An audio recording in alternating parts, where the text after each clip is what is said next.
Olá, pessoal, bom dia, tudo bem? Eu sou a Laura Mascaro, né? Eu trabalho aqui na Tapera.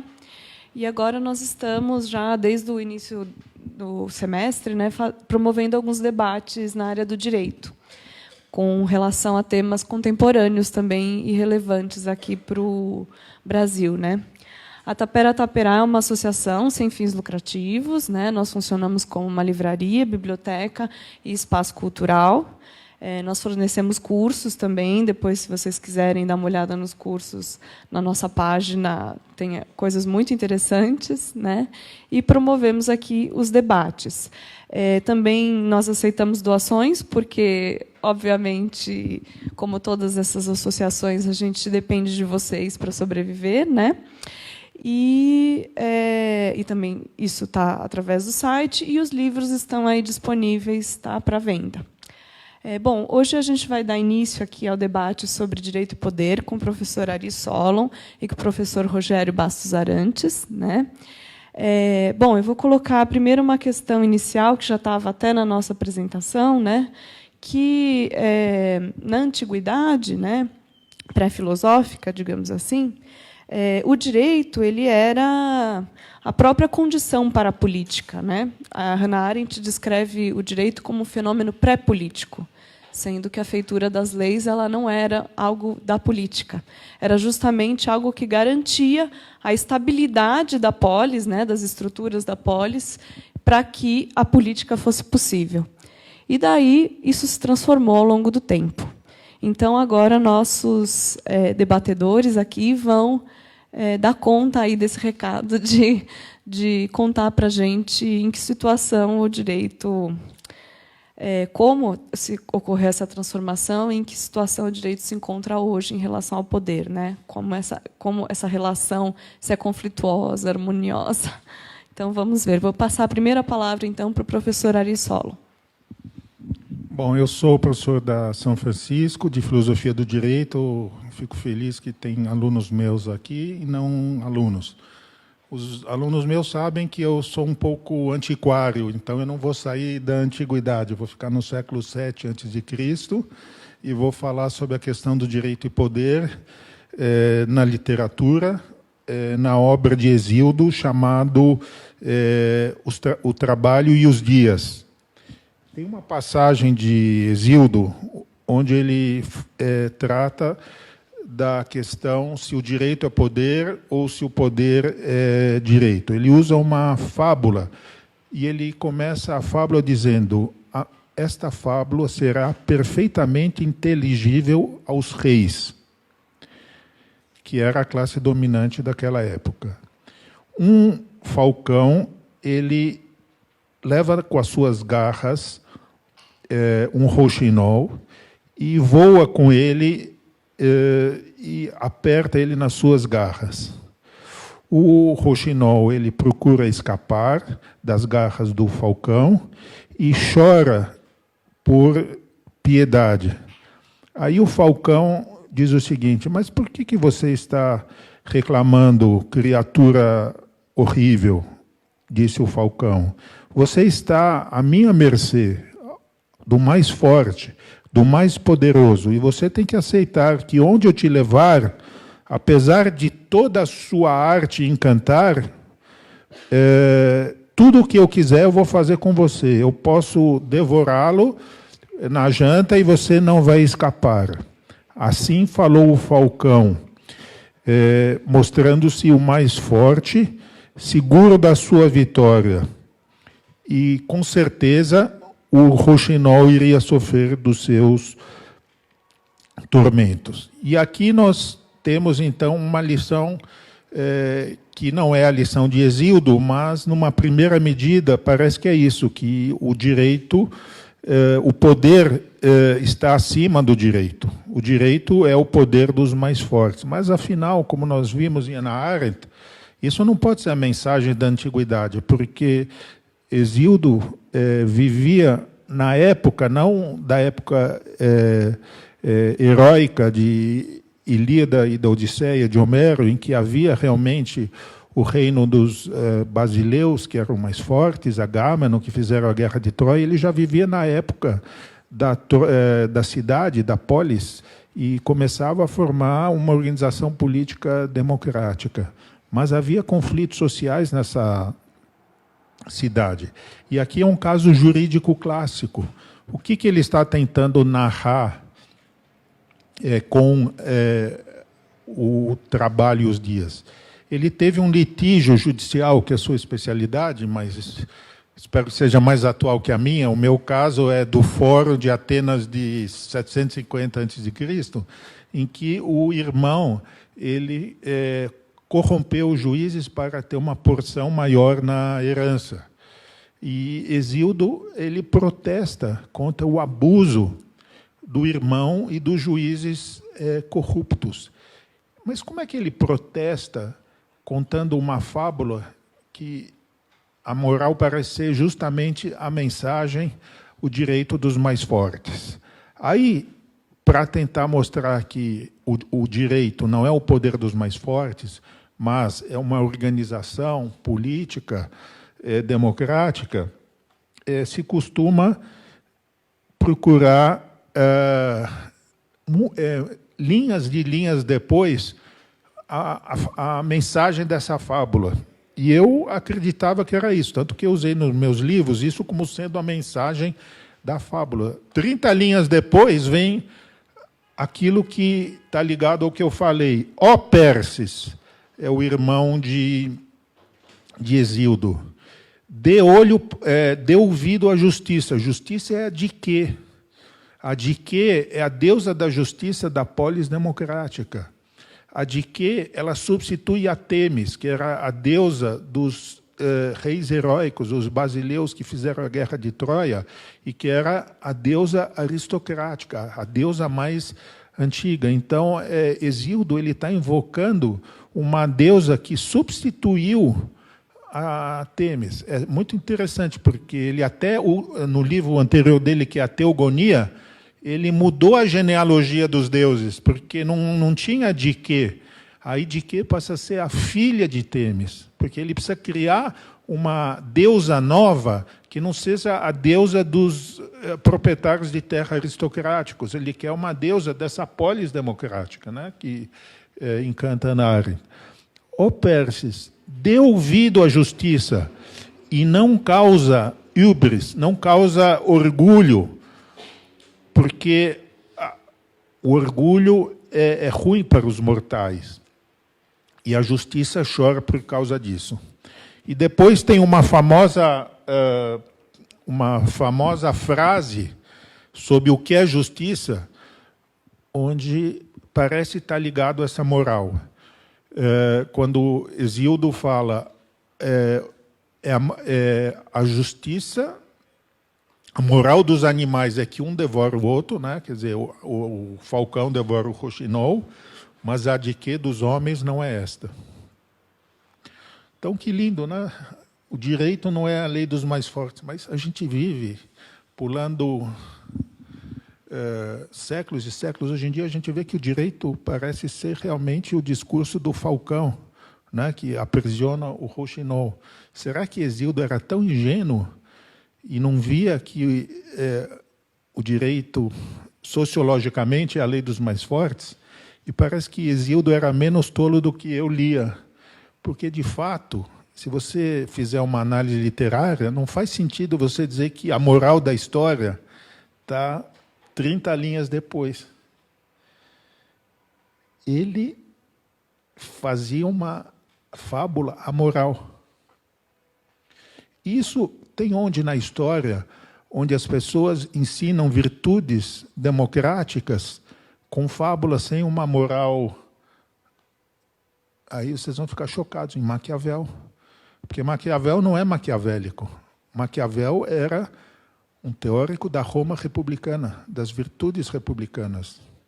Então, num certo sentido, existe uma ligação. Eu estou tentando atualizar a mensagem de Hesíodo sem esse happy ending, que não tem esse happy ending, porque logo depois dessa fábula vem um monte de coisas que não é isso daí. Escuta a justiça, abomine a ubris. Só tem essa fábula.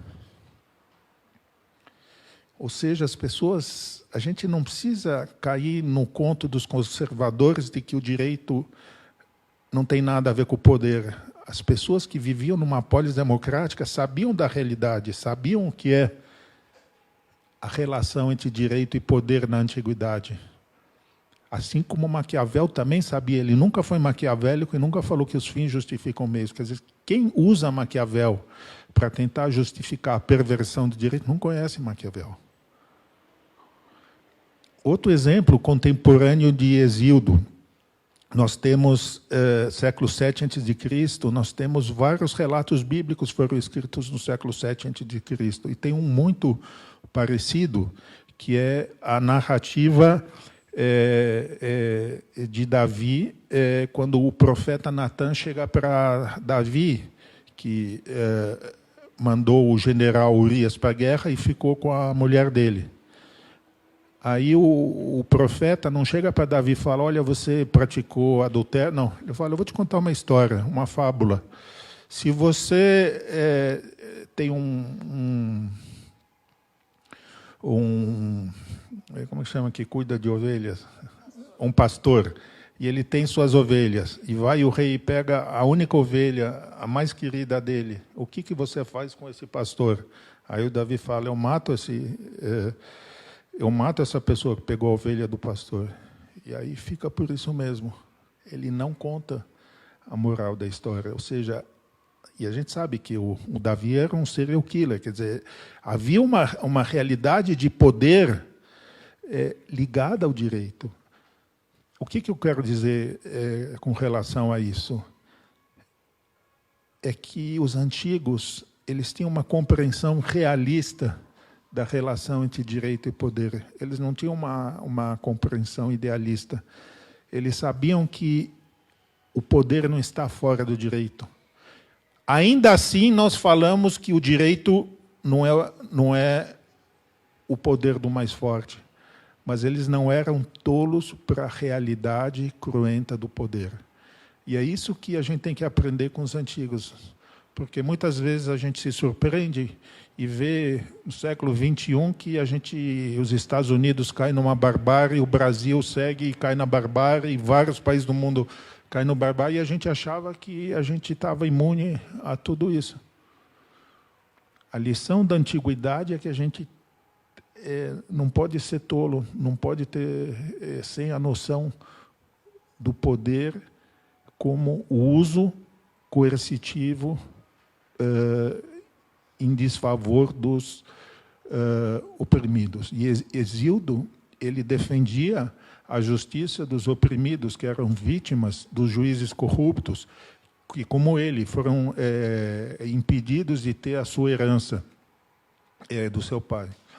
E ele era poeta, e ele alertava que a gente tem que estar atento a isso, mas não tinha um fim, um happy ending na história dele, porque ele estava muito consciente que os poderosos eles sabem manipular o poder.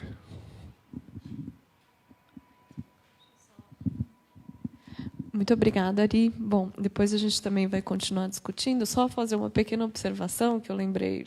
É que eu sou muito estudo Hannah Arendt, então eu lembro o tempo todo dela. Mas que ela diz que a narrativa revela o sentido sem cometer o erro de defini-lo. Então, não tem moral da história mesmo, né? Realmente, a própria narrativa revela esse sentido na sua forma completa, né? Então, é isso. Antes de passar a palavra para o Rogério, muito obrigada. Muito bem, obrigado, Laura, pelo convite para participar desse ciclo de debates, não é? Prazer estar com vocês. Ari, aqui os que não são seus alunos são meus, então a gente está fazendo uma troca interessante hoje, aqui e lá, né? Bom, da mesma forma que o Ari fala sobre o tema a partir da experiência dele, do tipo de estudo aos quais ele se dedica, eu também vou falar do ponto de vista que eu tenho desenvolvido no âmbito da ciência política, né? E no âmbito da ciência política, eu tenho me ocupado particularmente da análise das instituições políticas e das instituições de justiça. E falar a partir desse ponto de vista talvez seja uma boa maneira de enfocar o tema direito e poder. Queria ir, e vou pegar de empréstimo, se você me permite, algumas das suas lições, embora não tenha feito as suas provas exatamente, então não sei se vou usá-las adequadamente, a gente se corrige no debate. Mas, a partir de 1988, sobretudo da Constituição de 88, eu acho que nós alimentamos a esperança de que o direito poderia vir em favor do rouxinol. E mal sabíamos que estávamos construindo falcões na mesma medida. Ontem, Bolsonaro disse numa declaração de que, se dermos direitos a todos, teremos que arcar com desemprego. De modo que, para ter emprego de volta, será necessário retirar direitos. Eu acho que isso é um marco da superação de um signo do direito sob a Constituição de 88, que até então nos dizia: é por meio da Constituição e é por meio dos direitos que nós vamos fazer avançar no Brasil a igualdade, a cidadania e a conquista do bem-estar social para o maior número possível de cidadãos. Nós viemos, sob esse signo, mais ou menos até aqui.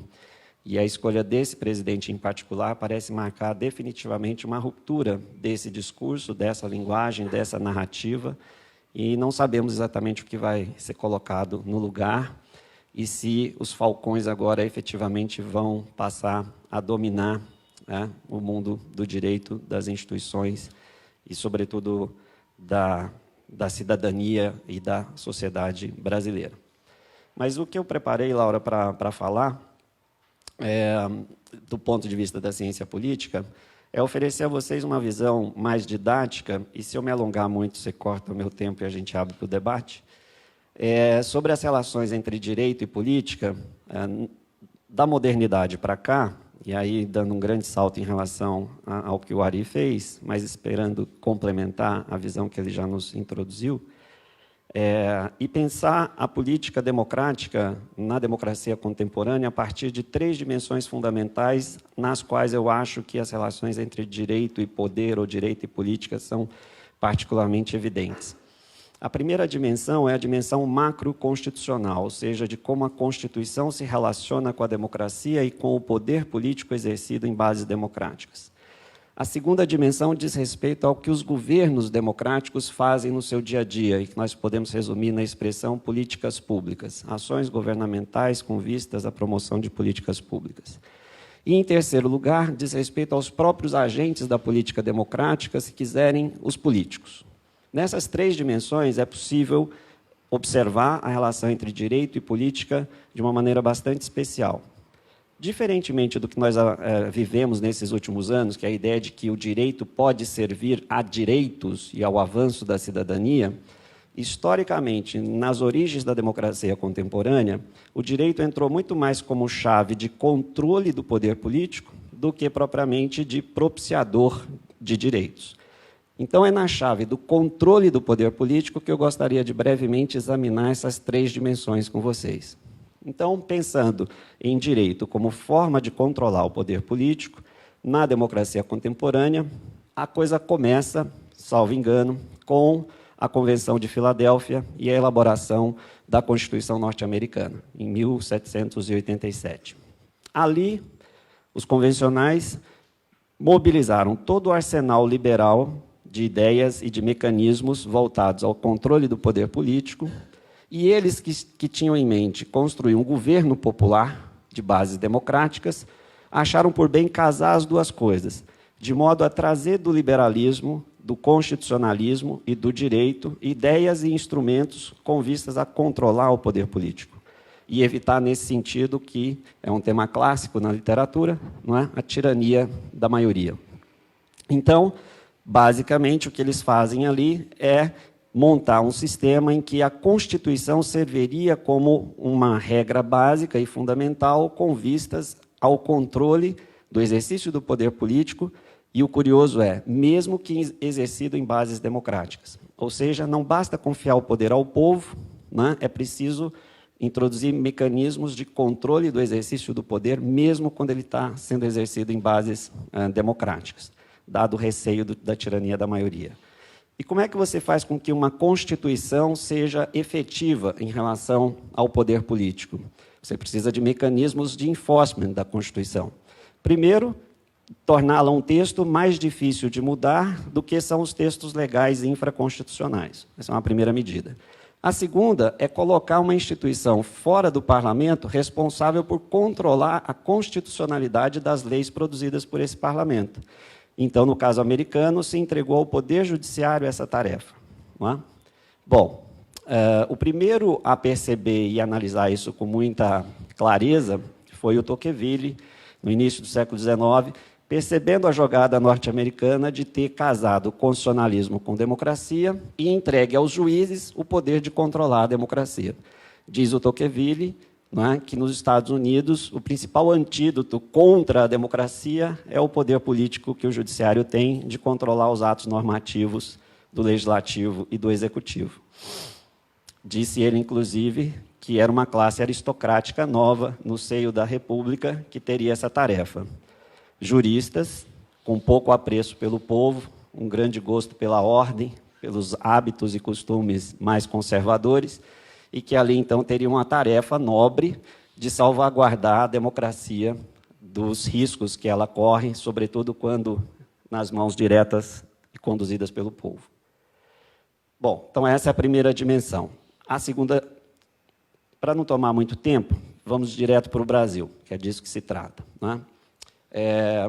As democracias podem variar do ponto de vista de quanto controle elas atribuem à primeira dimensão, à segunda dimensão e à terceira dimensão, no que diz respeito, então, a quanto de poder você, na verdade, vai alocar às instituições judiciárias de justiça para o controle do poder político nessas três dimensões. O que eu argumento em relação ao Brasil, que nós somos um caso extremo de delegação de poder para instituições externas ao parlamento e ao poder executivo para o controle do seu funcionamento democrático, na primeira, na segunda e na terceira dimensão. Na primeira dimensão, que diz respeito, então, à dimensão propriamente constitucional, nós, no Brasil, temos um sistema de controle constitucional que deposita sobre o Poder Judiciário essa capacidade, né? Então, houve uma transferência de poder e de autoridade para o Judiciário realizar essa tarefa de controlar os atos normativos dos poderes políticos, comparando com a Constituição. Mundo afora, você tem dois modelos básicos para se fazer isso. Um é o modelo norte-americano, em que todo juiz da estrutura do Poder Judiciário pode fazer esse controle. A Suprema Corte americana é conhecida por sua tarefa, né, de primeira grandeza, mas é importante dizer que, no modelo americano, a Suprema Corte só julga processos constitucionais que vêm de baixo das instâncias inferiores até chegar à Suprema Corte. E, no caminho, muita coisa se perde ou não chega até ela, por isso que ela julga poucos casos. Quando julga, é célebre, mas julga poucos casos. Um detalhe muito importante, a Suprema Corte americana não recebe ações diretas de inconstitucionalidade oriundas de atores autorizados ou legitimados para isso. Então, ao mesmo tempo que ela tem um papel institucional importante, ela não o exerce todos os dias, porque ela não é provocada todos os dias. O segundo modelo é um modelo europeu, em que o judiciário não participa do controle constitucional. Os europeus sempre desconfiaram mais dessa fórmula, temiam o governo dos juízes por esse caminho e acabaram se rendendo à ideia de que era preciso controlar o funcionamento da democracia em alguma medida, sobretudo depois das experiências do nazismo e do fascismo, e no pós-guerra inventaram uma outra forma de fazer isso, criando uma corte constitucional específica, separada do poder judiciário, com a prerrogativa, a função de controlar a constitucionalidade das leis do parlamento, provocadas por 2 ou 3 atores básicos. Então, o poder de provocação também não foi largamente distribuído para atores políticos e institucionais, nesse segundo modelo. O que o Brasil fez ao longo de sua história? Copiou e misturou os dois. Então, no Brasil, nós temos o Poder Judiciário inteiro pode realizar esse controle constitucional no julgamento de casos concretos. E o nosso Supremo Tribunal Federal, a exemplo das cortes europeias, também pode receber, por meio de ação direta de inconstitucionalidade, a provocação para fazer isso cotidianamente. A Constituição de 88 foi tão generosa nesse sentido que distribuiu esse poder de provocação a 9 agentes que se desdobram em 70 agentes que, ao longo dos 30 anos, se transformaram em mais de 700 autores de ações diretas de inconstitucionalidade.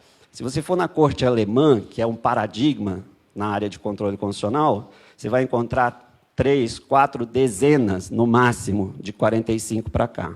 Nós, de 88 para cá, já tivemos mais de 700 atores provocando o Supremo Tribunal Federal diretamente.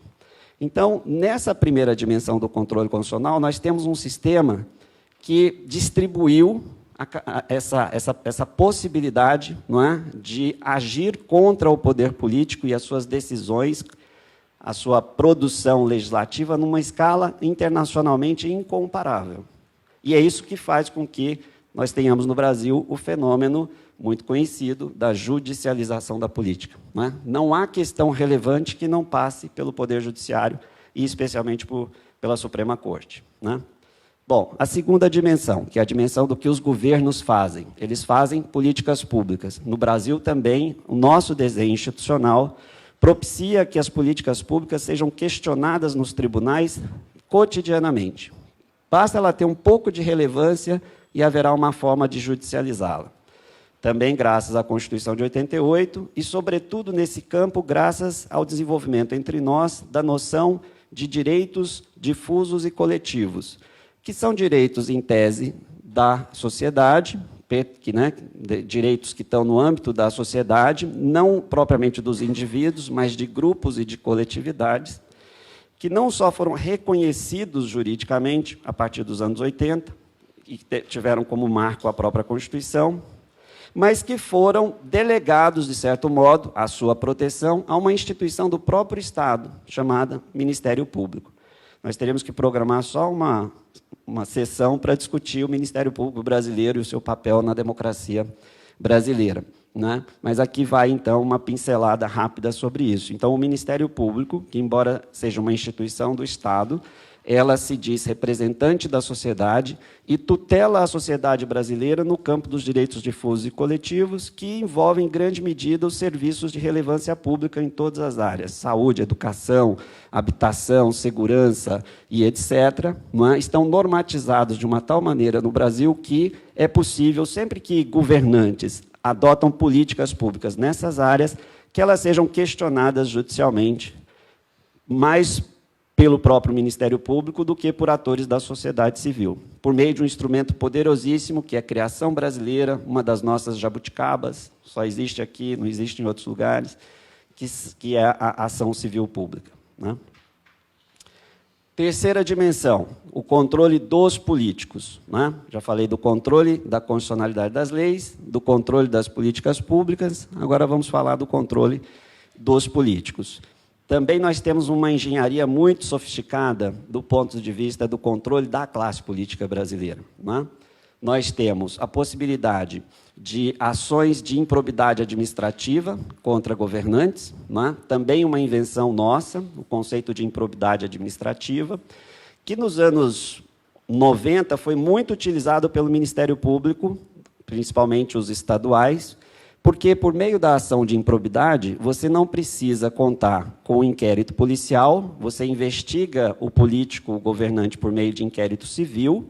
O inquérito civil não tem controle do Poder Judiciário e não precisa do apoio da polícia. Então, os promotores achavam que esse era o melhor caminho para combater a corrupção no Brasil.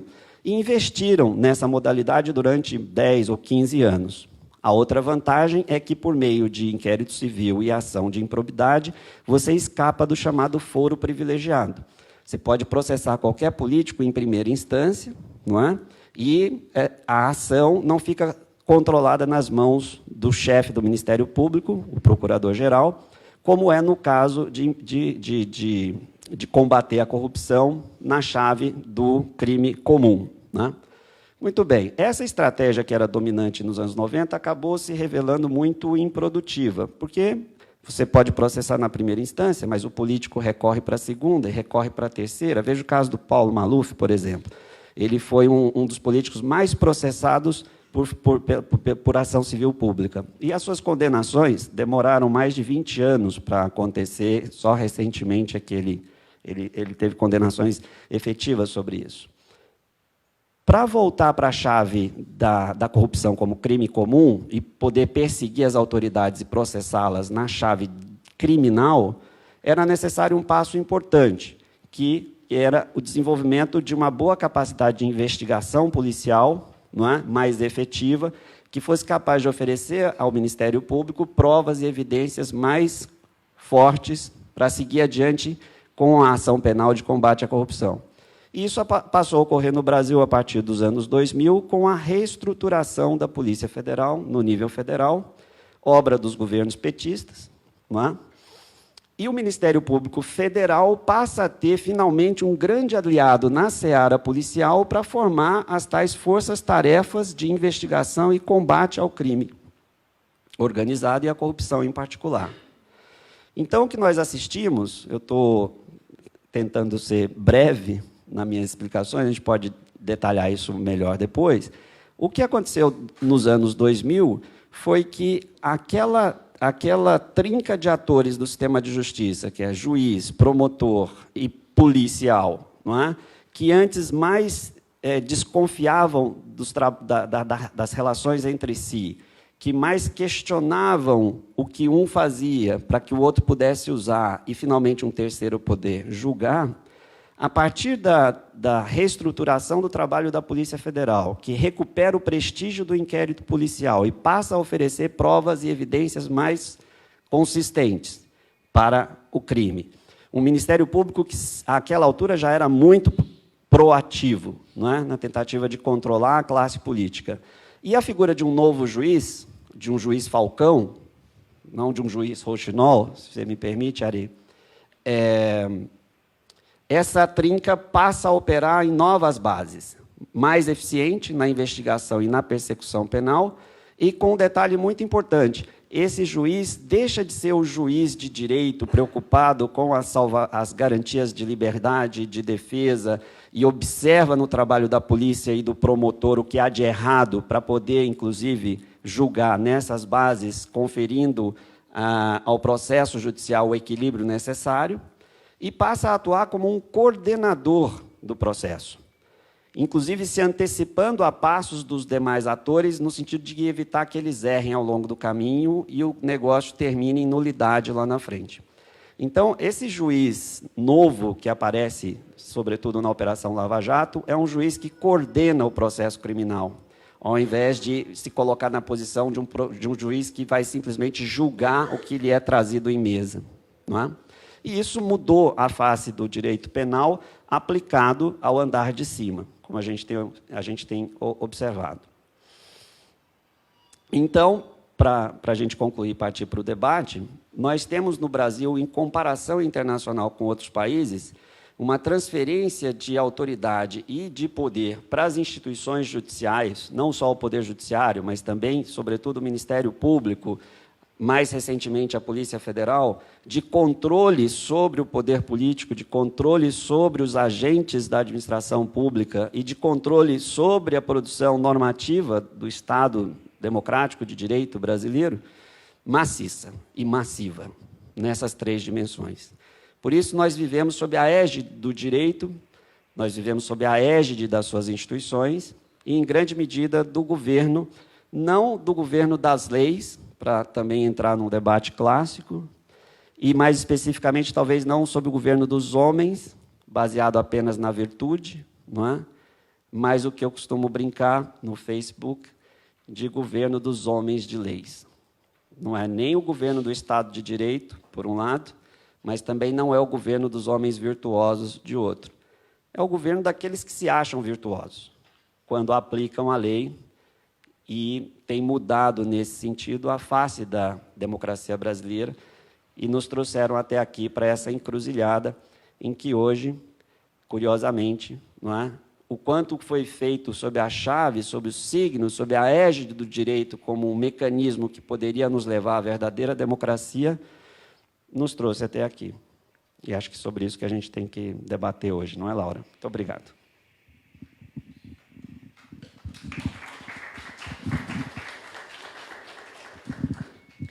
Bom, muito obrigada, Rogério. Bom, eu ia fazer um comentário aqui, justamente o Tocqueville, eu sempre me lembro da questão da aristocracia, né, do judiciário. Eu acho que tem algumas questões também interessantes que eu poderia colocar e depois eu passo para a plateia para eles colocarem as deles e a gente iniciar o debate, né? Primeiro, a questão da representatividade também no judiciário, né? Na medida em que o nosso corpo jurídico é composto de pessoas representantes muito mais da elite, né? Então, assim, como que esses representantes da elite conseguem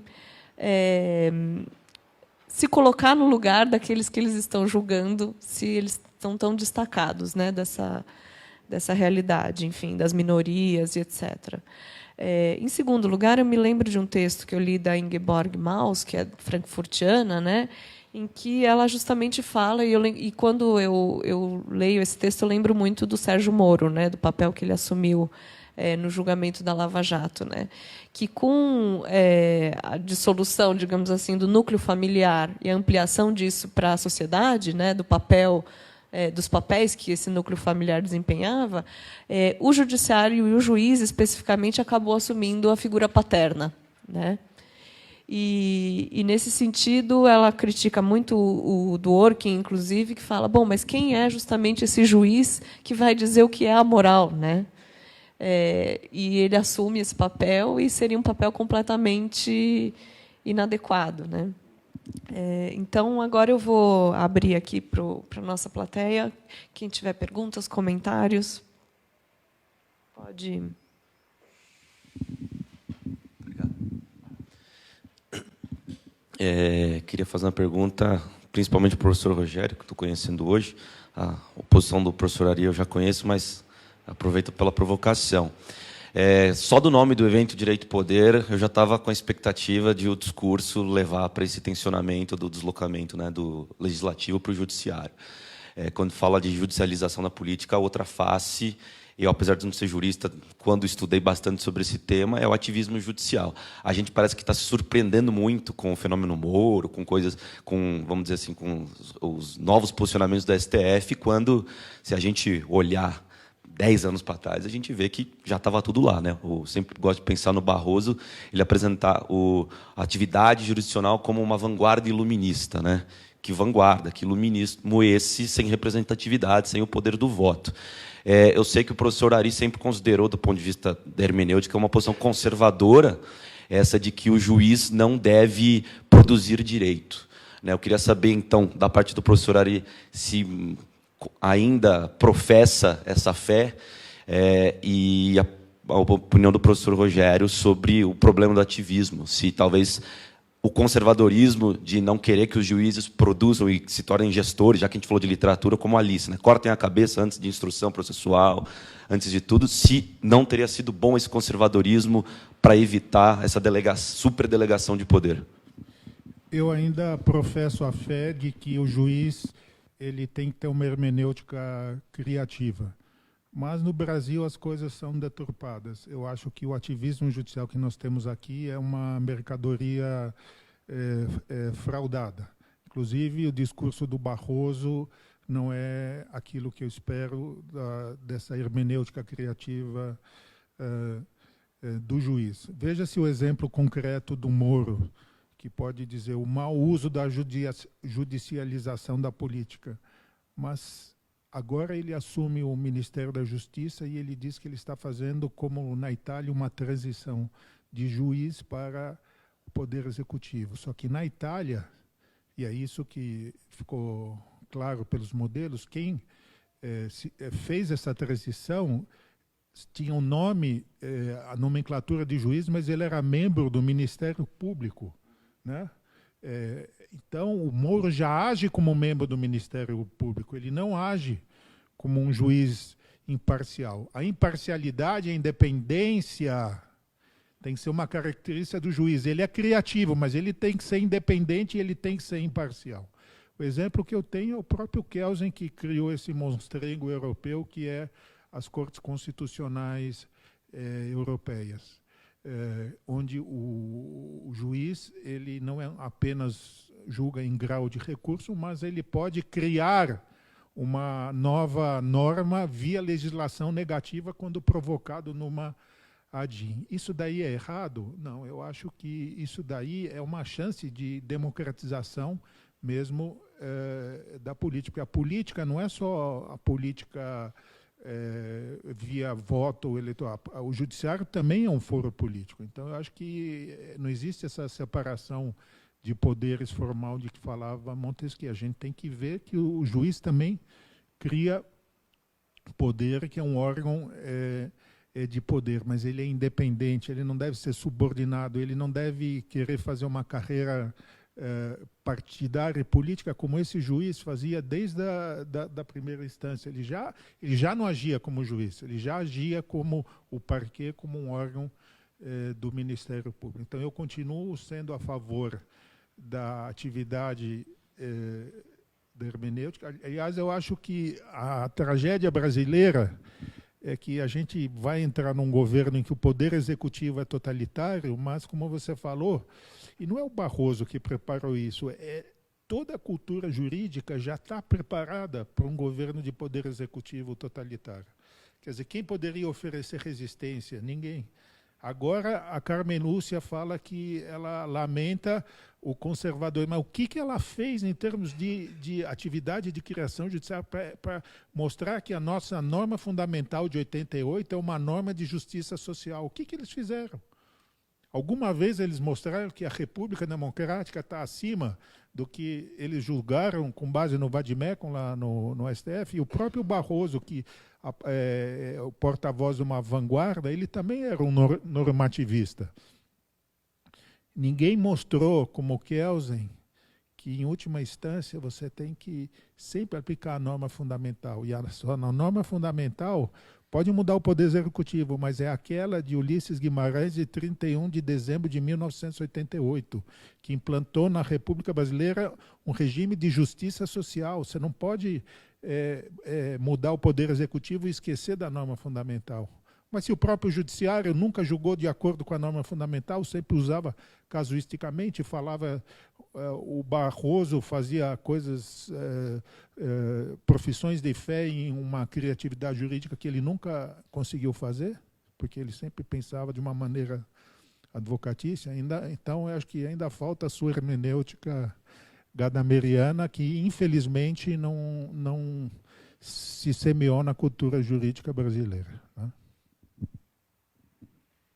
Bom, sobre o ativismo judicial, a judicialização da política, ela é um fenômeno que você também pode comparar internacionalmente. Ela, como fenômeno, pode variar entre uma forma mais institucionalizada, em que você, por meio das leis, da Constituição, você de fato transfere a autoridade política aos tribunais, aos juízes, mas também àqueles agentes provocadores da justiça, como o Ministério Público, etc. Então, a gente está falando de uma judicialização da política institucionalizada. No outro extremo, aquela que ocorre à revelia das instituições, por mero ativismo, um protagonismo que os agentes de justiça, de tempos em tempos, se lançam a fazer, por vezes sem bases institucionais claras e altamente questionável por não haver previsão constitucional nessa direção. Qual é o caso do Brasil? Eu acho que é uma judicialização mais institucionalizada do que meramente baseada no ativismo voluntarista dos atores do sistema de justiça. Foi a tentativa que eu fiz nessa fala breve de explicar a vocês quais são as bases institucionais desse nosso fenômeno. Mas é 100% assim? Não. Tem uma alta dose ainda de voluntarismo da parte de procuradores, colocar um alvo no centro de um PowerPoint, dar uma entrevista e dizer: nós estamos conduzindo todo o processo naquela direção. Então, o processo judicial se converteu numa política. Eu quero atingir aquele fim e uso os meios necessários para chegar até ele. Isso é ação política, voluntarista e ativista, de um procurador. Quando um juiz bate o escanteio e corre na área para cabecear, então, quando ele coordena todo um processo, que segundo muitos seria a maior operação de combate à corrupção, não só da história brasileira, mas talvez mundial, e isso está nas suas mãos, e ele coordena o processo sob bases razoavelmente institucionalizadas, um Ministério Público autônomo e independente, leis que passaram a favorecer gradualmente o combate à corrupção. Não é? A delação premiada é um instrumento legislativo, foi o legislador quem produziu esse instrumento e entregou esse instrumento nas mãos dessas instituições. Então, ele está operando em bases razoavelmente institucionais, previsíveis e legais. Mas a maneira de se conduzir por esses caminhos é uma maneira altamente discricionária, altamente voluntariosa, altamente ativista, a ponto, então, de que ele é capaz de bater o escanteio, correr para a área, soltar uma delação premiada controversa às vésperas da eleição, quando não lá atrás, no evento histórico mais importante da atual quadra política, que foi a nomeação do Lula, também entregar fitas de maneira ilegal para produzir um impacto e impedir que o curso da história fosse para cá e continuasse aqui, não é? São ações politicamente orientadas. E aí, não no sentido seletivo ou partidário, mas no sentido de, propriamente, que a ação política é a ação com relação a fins, e você escolhe os meios que estrategicamente são mais decisivos, eficazes para chegar até lá. Agora, a demonstração cabal de que teve e tem uma alta dose de ativismo é você deixar a condição de juiz e aceitar um convite para assumir definitivamente a condução política desse processo. Então, se os otimistas que olham para a Operação Lava Jato viam na Operação Lava Jato a chance, o potencial de institucionalizar uma forma, um regime jurídico de combate à corrupção pela via do processo criminal, do processo penal, devem estar profundamente decepcionados com essa atitude, não é? Que, se fosse realmente nessa direção, a atitude deveria ser, não, o meu papel é aqui, e o meu papel é zelar para que esse quadro institucional, que eu sei, eu sou um dos grandes empreendedores, não é? Devo colaborar, a melhor forma de seguir colaborando é na condição de juiz, junto aos meus pares, para tornar essa forma de fazer as coisas uma forma definitiva no Brasil. Na medida em que ele assume a condição política e aceita o convite, ele põe por terra todo esse esforço e reconhece que tudo que foi feito, ou pelo menos passa a expressar, não é, a ideia de que tudo que foi feito teve uma finalidade política, né? E aí o direito se converte em poder literalmente, né? Vai para o executivo e abandona a própria justiça e o próprio judiciário.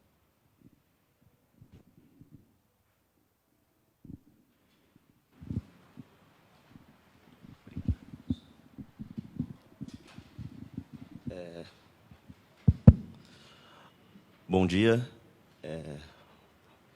Gostaria de fazer uma pergunta para o professor Ari e uma segunda pergunta para os dois, propriamente. A primeira pergunta é que será que essa judicialização da política e vice-versa, porque talvez era um processo dialético, será que talvez não seja tão novo assim, pegando o direito grego, pegando a sociedade grega como exemplo? Período clássico, período de Péricles. Se pegarmos o exemplo do Arconte e dos juristas em si, a sociedade grega, apesar de ter uma noção bem distinta entre o oikos e a ágora, entre a casa, né, e o público, a ágora, o exercício da política, ela em si, no exercício da ágora, todos poderiam ser juristas em si e todos poderiam julgar.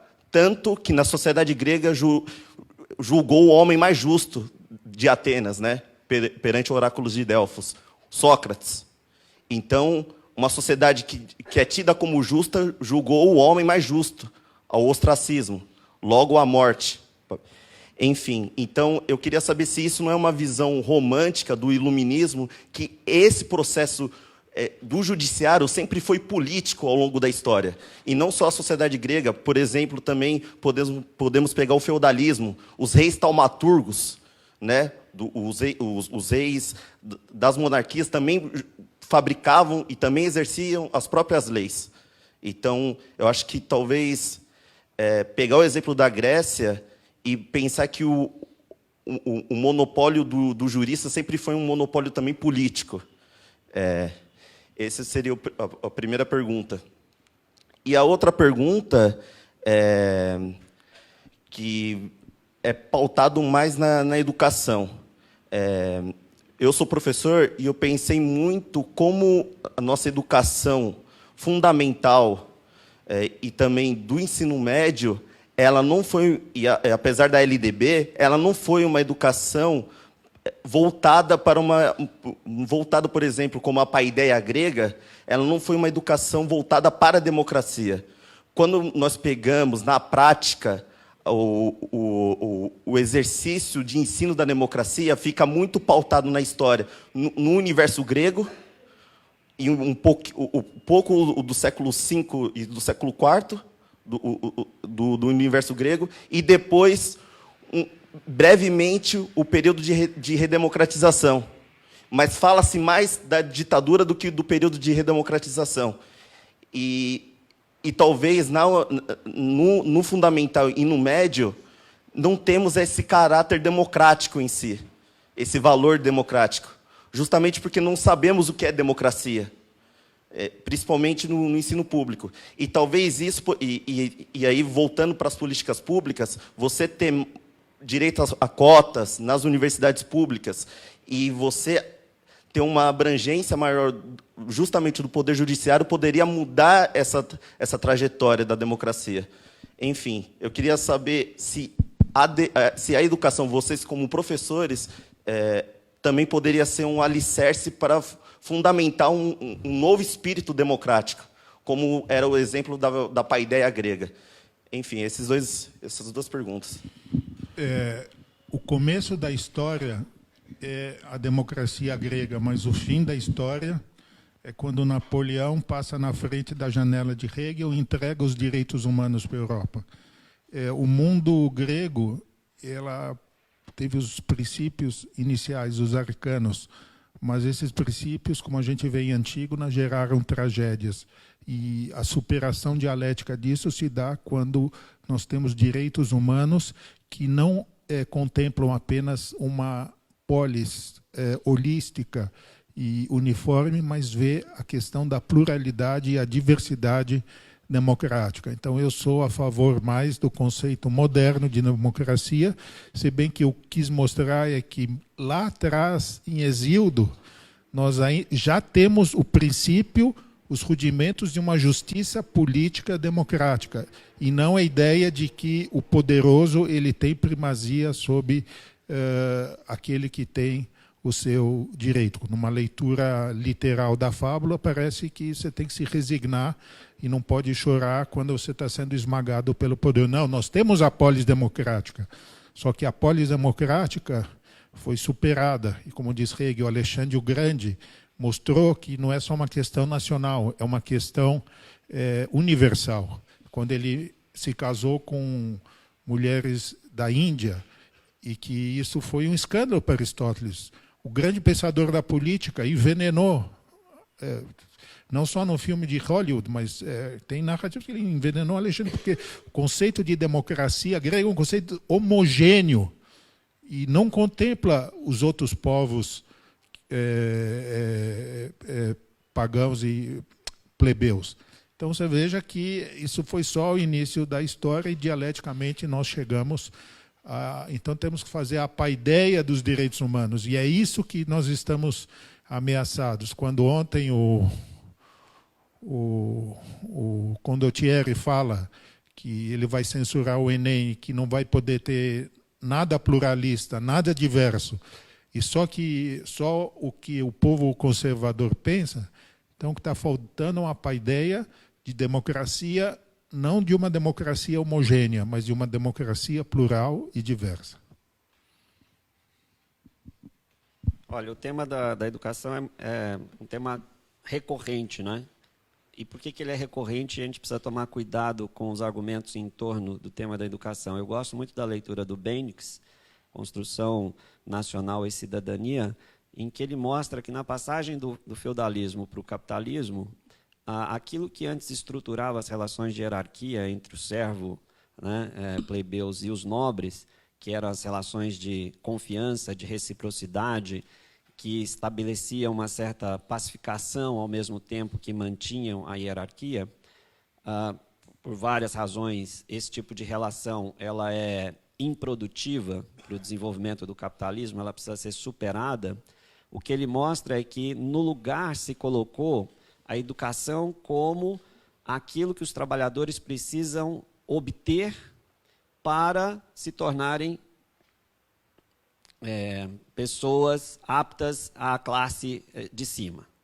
Então, a educação, esse discurso de que antes precisa vir a educação, acima de tudo e antes de tudo, para propiciar a verdadeira cidadania, tem na sua origem um ponto de partida extremamente conservador, anticidadão, antipopular. É como se fosse uma condição para, e na medida em que ela não vem, as pessoas nunca têm a possibilidade de serem cidadãos completos. Então, é preciso tomar muito cuidado com esse argumento de que a base de tudo é a educação. Na sua origem, esse é um argumento anticidadão, antidemocrático, antipopular. Esse é o ponto 1. Ponto 2, trazendo para cá, ia usar o mesmo exemplo que o Ari usou. É absolutamente preocupante que um presidente eleito diga que vai olhar as questões do Enem antes delas serem efetivamente aplicadas. A gente sabe que isso está no contexto de uma escola sem partido, que esse governo também lidera como proposta, que simplesmente acaba com a liberdade do ambiente escolar. É um retrocesso inimaginável, imaginar que isso pode avançar de alguma maneira. É chocante que mais de 100 integrantes do Ministério Público e também juristas tenham lançado um manifesto essa semana em apoio a essa proposta. Eles que têm por tarefa justamente fiscalizar os estabelecimentos de ensino, não é? Porque está entre as suas funções zelar também pela educação, é altamente preocupante que agentes do Estado possam se converter em B10 de sala de aula daqui por diante, com poder de ação extremamente elevado contra os professores, contra as escolas. Sabe Deus o que o futuro nos reserva se esse tipo de coisa avançar. Mas quando um presidente diz eu vou intervir em questões de prova de um exame nacional, isso é a própria definição de totalitarismo. É uma autoridade que ocupa todos os espaços da vida social, política e econômica e etc. de um país. Não é? Se a sua autoridade pode se estender a este limite, imagina o que não vai acontecer de lá até lá. Em todas as dimensões do governo, essa autoridade estará diretamente presente e atuante. Essa é a própria definição de totalitarismo. E, portanto, muito preocupante.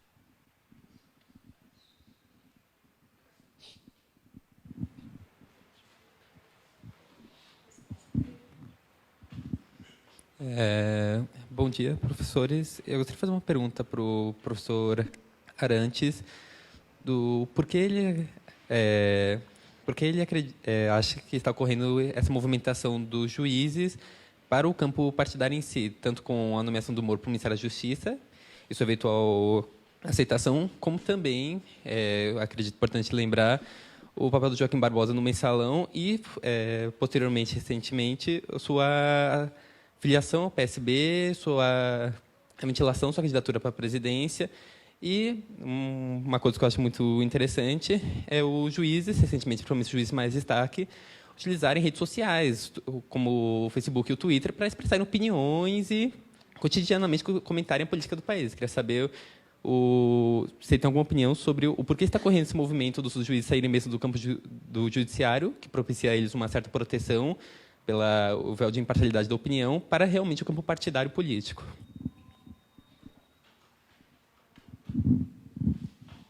Já respondo? Na verdade, a minha pergunta é em complemento ao que o colega falou anteriormente, e eu falo um pouco sem propriedade, porque ele é professor e eu não, mas a minha mais curiosidade, não é nenhuma pergunta provocativa, é no sentido do que o Gessé Souza colocou no livro dele, A Tolice da Inteligência Brasileira, que os meios de formação de opinião e os meios de acesso à informação, eles se dão majoritariamente ou exclusivamente pelas pessoas de classes dominantes ou pelos privilegiados, sejam eles a mesma coisa ou até coisas diferentes. E aí na sua fala, professor, eu fiquei em dúvida sobre a questão de... Nós sabemos que o meio de informação, como jornalismo ou redes sociais, hoje em dia mais usados, o direito e a educação, eles são necessariamente vindos de uma classe dominante ou de privilegiados. Então, qual é a forma, ou por qual desses 3 agentes, que a modificação nasce, sendo que a gente, para mim, sinceramente, eu não vejo em nenhum desses 3 setores alguma possibilidade de que a classe dominante ou os privilegiados não sejam os atores decisivos e os motivadores das decisões. Eu não sei se eu me fiz claro. Bom, eu vou pedir a ajuda do Ari nessas questões que são bem complicadas, né? Bem complicadas. Eu tentaria uma moldura mais ampla para responder a sua pergunta, que é a seguinte: o Brasil, eu acho que ele tem 2 grandes tradições de pensamento político, de ideologia política, que, por vezes, tem a oportunidade de estruturar a criação de instituições e o seu funcionamento ao longo de longos períodos.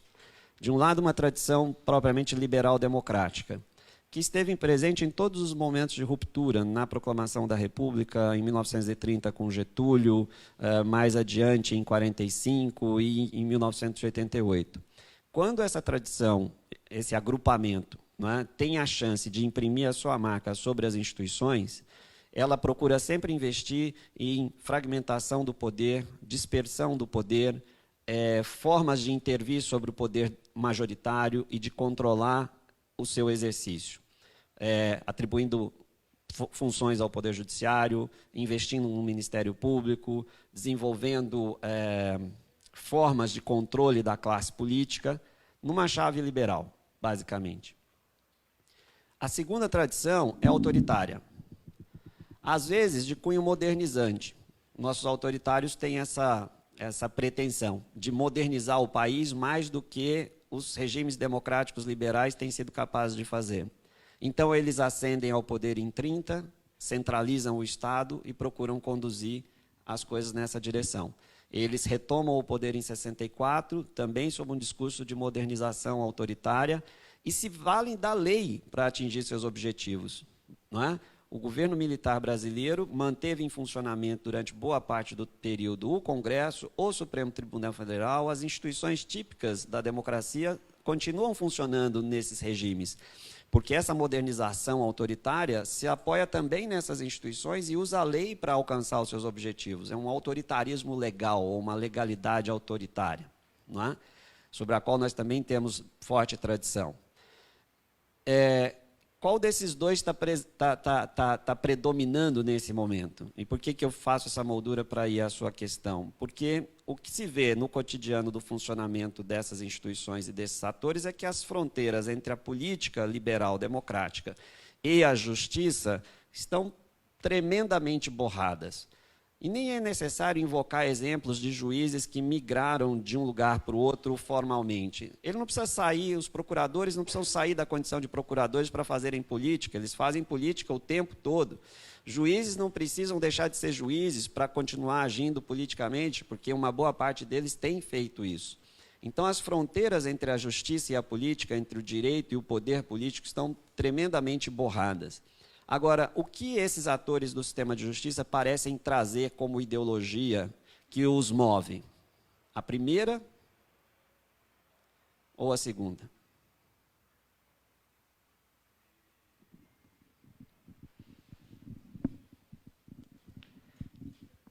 Eu sou até mais pessimista, porque eu acho que o pêndulo no Brasil nunca foi muito a favor do liberalismo. As elites brasileiras são tão competentes, isso eu descobri com um TCC de um aluno que comentou o Código Penal do Brasil de 1850, quando todo mundo civilizado já estava comemorando emancipação e o Brasil ainda estava punindo os escravos. Quer dizer, as elites brasileiras são tão dominantes que elas até se infiltram no discurso liberal e elas conseguem conservar dentro do liberalismo. É por isso que eu sou pessimista. Quer dizer, a gente teve, desde 88, chance de produzir uma cultura jurídico-política como a nossa Constituição, social-democrática. Mas a gente tinha partidos sociais-democráticos que eram conservadores e partidos trabalhistas que também não eram 100% a favor dos trabalhadores. Então, agora vai ficar difícil fazer uma resistência, porque a gente não tem uma ideologia da resistência. Ninguém produziu, por exemplo, fica impune os conservadores falarem: nós vamos agora prender quem faz invasões de cunho social. A nossa Constituição não prevê a propriedade privada sozinha, prevê a função social da propriedade. Em algum debate, algum partido socialista falou: não, tem a função social da propriedade como princípio ao lado da propriedade privada. Por quê? Porque não tem comentarista. Nunca teve um comentarista constitucional que fez um comentário, quando era um regime mais liberal, sintonizado com esse pensamento mais democrático. Todos eram conservadores. Como disse o Cover, uma grande Constituição precisa de uma grande narrativa. Cadê a nossa narrativa? Não tem narrativa. Quem conseguia fazer uma narrativa no STF era um conservador, que era o Gilmar Mendes, porque ele sabia que precisava de uma épica. Toda a Constituição precisa de uma épica, só que a épica dele era uma épica que não serve para nada agora, só serve para justificar o que vai acontecer aqui.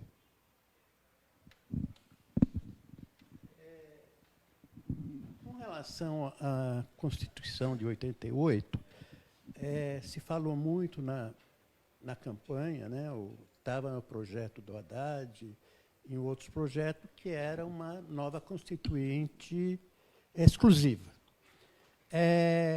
Eu tenho lembrado, eu estou buscando esse artigo do Raimundo Faro, que saiu logo em seguida da promulgação da Constituição de 88, que o título saiu naquela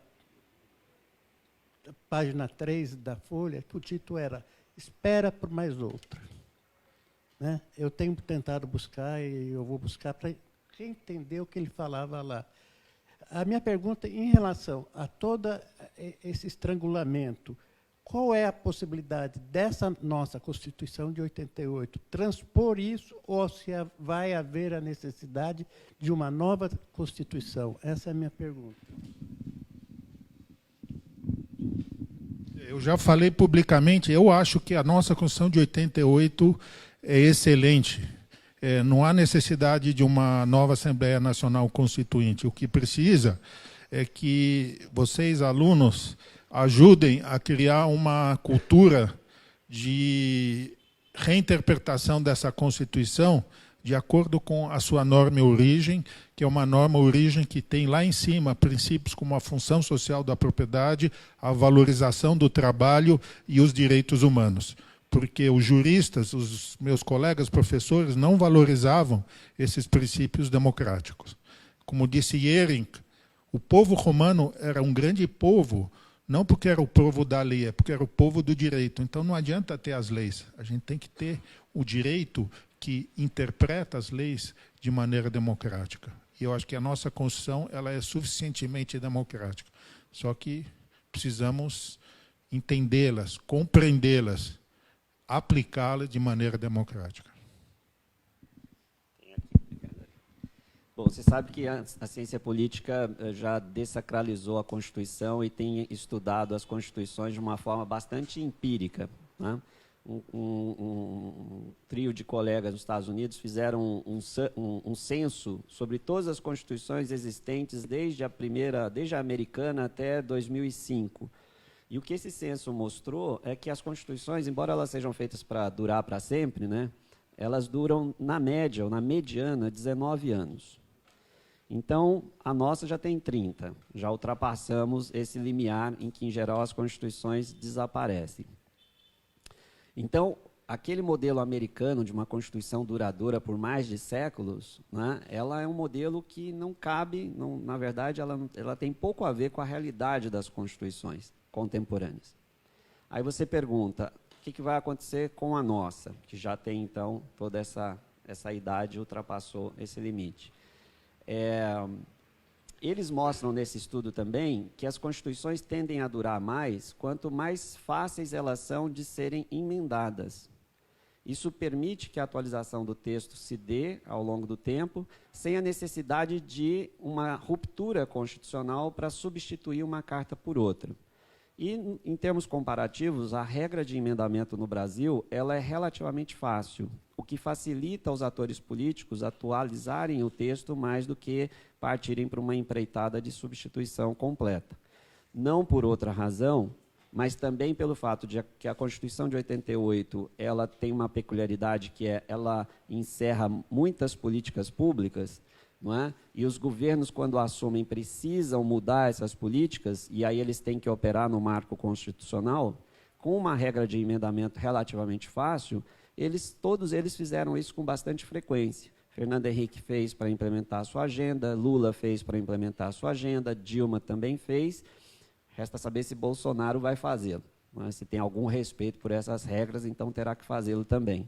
E, nesse processo, nós emendamos a Constituição brasileira mais de 100 vezes, 105 vezes, e o interessante é que, a cada emendamento, ao invés do emendamento vir para retirar dispositivos da Constituição, o emendamento acrescenta mais coisas na Constituição. Então, nós já crescemos de 88 para cá 44%. A Constituição é 44% maior hoje do que ela é em 1988. Então, eu costumo brincar isso. Se o capitalismo detém o germe da sua própria destruição, a Constituição brasileira contém o gene do seu próprio crescimento. Ela não para de crescer permanentemente por via do emendamento constitucional. Mas, claro, até isso tem um certo limite, porque, hoje em dia, a profusão de emendas foi tamanha que a gente já carece de também costumo brincar, de uma consolidação das leis constitucionais. Se lá em 45, pouco antes, né, houve a consolidação das leis trabalhistas, a famosa CLT, nós precisaríamos de uma CLC. Tamanha a profusão e o alcance do emendamento que nós temos no Brasil, que estendeu o texto constitucional para a condição, inclusive, de segunda maior Constituição do mundo. Né? Como é que o novo governo vai operar em relação a isso, eu não sei exatamente, mas as bases estão dadas. As bases são, ou ele governa por meio de emendamento constitucional para mudar políticas públicas nas mais diversas áreas que ele se propôs a fazer, não é? Ou nós teremos realmente algum retrocesso autoritário também nessa dimensão da Constituição. A ponto de trocar uma por outra, sinceramente, acho muito difícil que ocorra. Acho muito difícil que ocorra. Mas estamos diante desse limiar, né, de fato.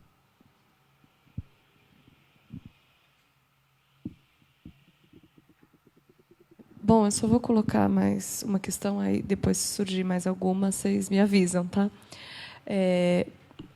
Eu acho que assim, o judiciário ele sempre teve um papel, em muitas ditaduras e governos autoritários, de legitimação, de dar um verniz de legitimidade para governos autoritários. Né? Isso tem livros que mostram como isso se deu na América Latina, né? Ou mesmo na Alemanha, etc. E, raramente, o judiciário depois passa por uma revisão no sentido de uma justiça restaurativa, etc., né? E que investiga qual foi o colaboracionismo, digamos assim, desse judiciário. Né? Então, na realidade, minha pergunta é em dois sentidos. O primeiro é hermenêutico, né? Que daí eu acho que eu direciono mais para o Ari mesmo. Que o Heidegger ele fala que, quando algo é valorizado, ou seja, convertido num valor, e daí a gente pega os nossos valores principiológicos da nossa Constituição, ele é, ao mesmo tempo, objetivado. Né? E daí, e esse processo de objetivação transforma aquele valor em algo possível de ser dominado, né? Como um instrumento de dominação também, de modo que ele pode ser interpretado das formas mais esdrúxulas. Né? E é isso que a gente vê cotidianamente no nosso judiciário e no nosso Supremo. Quando a PEC da maldade, por exemplo, né, que restringe os gastos com saúde e educação, passou como algo constitucional, eu fiquei extremamente chocada como que isso pode ser considerado constitucional e como que esses princípios podem realmente ser interpretados ao bel prazer dos poderes, né, das nossas elites, que são tão eficientes, como a Ari colocou. Né? E a segunda questão é justamente essa, né? No sentido que a gente pode ter um governo autoritário sem ter uma ruptura democrática, sem ter uma ruptura com a Constituição, porque você tem esse autocolaboracionismo e esse gênero de interpretação. Né? Eu acho que, contemporaneamente, a gente pode ter um governo autoritário dentro das instituições democráticas. Apesar do meu pessimismo, eu tenho uma crença otimista de que Hegel tinha razão, que o final da história é a implementação dos direitos humanos, e que nós vamos ter isso. Estamos vivendo isso? No Brasil, não. Mas, assim como os Estados Unidos entrou num governo fascista, e nós temos, no final do túnel, algumas luzes de que está havendo uma virada. Quem diria, 5 anos atrás, de que haveria uma bancada socialista, democrata, feminista, muçulmana, indígena, chegando para Washington, invadindo Washington? Ou seja, aqui nós vamos... Eu não tenho estômago para isso, mas vocês têm. Nós vamos ser insultados, vão retirar direitos humanos. Mas, com o tempo, esses insultos vão gerar uma insurgência, né? O que eu chamo da hermenêutica da insurgência. Como nos Estados Unidos, o negócio vai virar lá. Já está virando. Tá? É uma questão matemática. 2020 vai voltar um governo. Em Washington não tem mais só WASP. Você tem muçulmanos, você tem indígenas e, principalmente, você tem mulheres na Suprema Corte. A Ruth, ela caiu com 89 anos, mas ela sabe que ela não pode cair. Saiu do hospital porque ela tem que enfrentar o Trump. Tá? E isso a gente precisa no Brasil. A gente também precisa de uma hermenêutica de insurgência. Difícil porque a gente não tem a paideia da insurgência. A gente só tem a paideia do conservadorismo, do positivismo. Mas o André, ele fala que não é jurista, mas, desculpa, eu vivo, TCC é meu mundo diário. O TCC dele falava em fusão de horizontes. Então, eu acho que, se vocês militarem, vai ter uma virada, assim. Vai ter uma virada em alguns anos, precisa ter paciência, não tenho, mas, enfim, vai ter uma virada, porque Hegel disse que o fim da história é a implantação dos direitos humanos. Bom, sobre essa pergunta também bastante difícil, me permite voltar à sua anterior, Laura, também, então, enfrentando o ponto que você colocou. Eu escrevi um artigo esses dias sobre, pensando 3 cenários para Bolsonaro, né? E a primeira resposta à sua pergunta, a primeira forma de responder à sua pergunta, é imaginar que essas instituições de controle na democracia brasileira, que tanto ativismo tiveram durante esses 30 anos, também vão funcionar sob um governo Bolsonaro e vão impedir, pela sua atuação cotidiana, que haja esses retrocessos autoritários anunciados, defendidos e reiterados durante todo esse tempo pelo candidato que ganhou as eleições. Mas você coloca a hipótese de que elas podem também, essas instituições, aderirem, de algum modo, a esse autoritarismo. E esse, de fato, é um dos outros cenários que eu elaborei nesse texto. Por que é possível cogitar essa possibilidade? Aí, por 2 razões. Uma de natureza institucional e outra de natureza, talvez, sociológica. A institucional é que essas instituições, Poder Judiciário, Ministério Público e Polícia Federal, por exemplo, dentre são as principais, elas se desenvolveram no Brasil a partir de um processo de autoafirmação institucional muito forte e alcançaram um nível de independência e de insulamento burocrático excessivos nos marcos da democracia, em que toda e qualquer forma de poder deveria estar submetida também a formas de controle, o que não acontece com essas instituições. Então, elas são, no Brasil, altamente insuladas, são capazes de dizer o que querem, como querem e no ritmo que querem, e vão se afirmando e vão se consolidando ao longo do tempo. Ora, eventualmente, elas também sofrem ações na direção contrária, que vem do mundo exterior. Classe política, um poder executivo fortalecido, coisas do gênero também afetam a sua capacidade e a sua coragem de seguir nesse caminho da autoafirmação. O que elas fazem em cenários como esse? Elas acabam preocupadas com o seu próprio poder, deixando de afrontar os poderes existentes, os poderes que se contrapõem a ela. Por exemplo, o Supremo Tribunal Federal veio vindo numa toada bastante forte, né, de tomada de decisões que contrariavam os interesses do Poder Legislativo, contrariavam os interesses do Poder Executivo. Mas quando foi a hora de mandar prender um de seus senadores, né, bem importante, né, líder de um partido político, candidato a presidente, derrotado, mas que saiu das urnas com uma força grande, que foi depois, na sequência, flagrado num escândalo de corrupção e teve o seu mandato suspenso e a sua hipótese de prisão decretada pelo tribunal, o Senado reage a essa decisão do Supremo, empareda o Supremo, e o Supremo se vê diante da necessidade de recuar dessa decisão e colocá-la num ponto em que ela seja aceitável para os outros poderes, de modo a preservar sua própria autoridade. Então, é bastante comum que tribunais constitucionais, e o Supremo não é diferente, só tomem decisões até esse limite, só estendam as suas decisões até o limite do que elas sejam cumpríveis. Não é?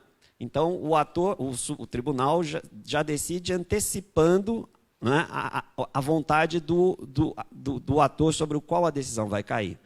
E coloca ela exatamente nesse ponto em que ela pode ser cumprida, preservando sua própria autoridade. E não se vai além disso. Então, esse caso do senador Aécio Neves terminou com o célebre voto da ministra Carmen Lúcia, que desempatou uma votação que estava em 5-5, e ela, então, tendo que resolver a parada, diz o seguinte: não, a última palavra é do Supremo Tribunal Federal. A decisão final sobre o que fazer com este senador é nossa, desde que o Senado a obedeça.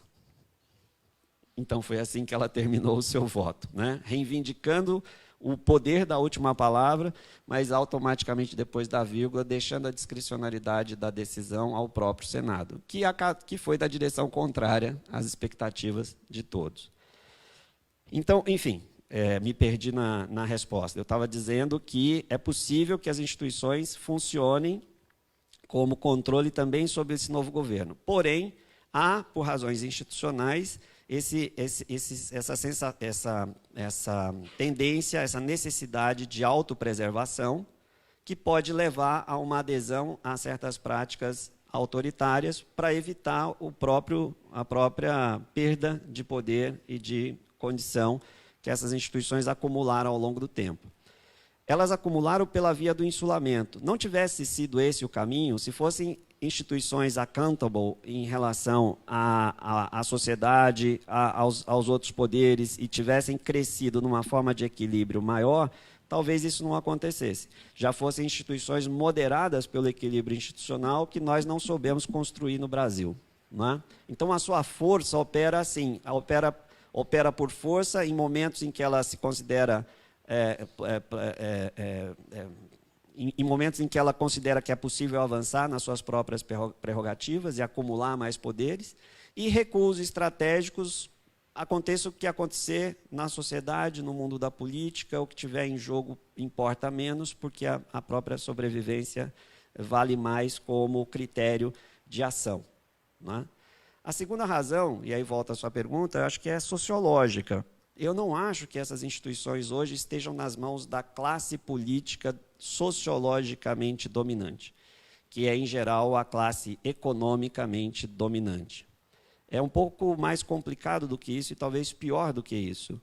Eu acho que essas instituições hoje já não estão mais nas mãos dos nossos grandes constitucionalistas e juristas da geração de 88, que fizeram aquela Constituição e imaginavam que ela poderia servir, como disse o Ari, para a construção de uma sociedade e de um estado de bem-estar social-democrático no Brasil. A renovação geracional que ocorreu no Ministério Público, no Judiciário, na própria Polícia Federal, atraiu para o seu interior quadros que não pertencem à classe dominante, mas uma classe média em ascensão, cujos valores não são necessariamente os valores de 88, se baseiam muito mais num pragmatismo de ascensão social, tem muito a ver com os chamados concurseiros, né? Uma geração, uma miríade de pessoas cujo interesse principal é passar num concurso que vai lhe dar estabilidade no cargo e um salário agora de R$ 39 mil, controlado pelo teto, além de todos os benefícios e subsídios, que conferem a esses atores, basta abrir as análises feitas recentemente com base nas declarações de imposto de renda no Brasil, e elas estão no primeiro, segundo e terceiro lugar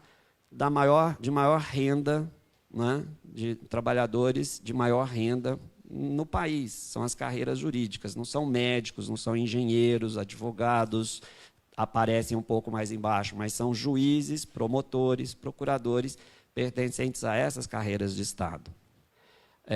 O que eu observo no seu comportamento recente é uma ideologia de classe média, aí respondendo à pergunta que eu deixei no ar, muito mais aderidas a concepções autoritárias de funcionamento do Estado, do governo e das instituições, do que propriamente liberal-democráticas, ou liberais, como às vezes até poderiam advir de uma condição sociológica de classe dominante economicamente. Os valores de classe média em ascensão, não democráticos e não liberais, foram os valores que construíram os regimes totalitários. Não foi a burguesia esclarecida que instituiu o nazismo na Alemanha ou o fascismo na Itália. É disso que a gente tem que ter medo, mais do que a outra hipótese. É nos valores de classe média que estão se inserindo por meio dessa nova geração de atores nessas instituições que a gente tem que discutir, conversar bastante, pesquisar também. É difícil, mas eu particularmente me dedico a isso, né?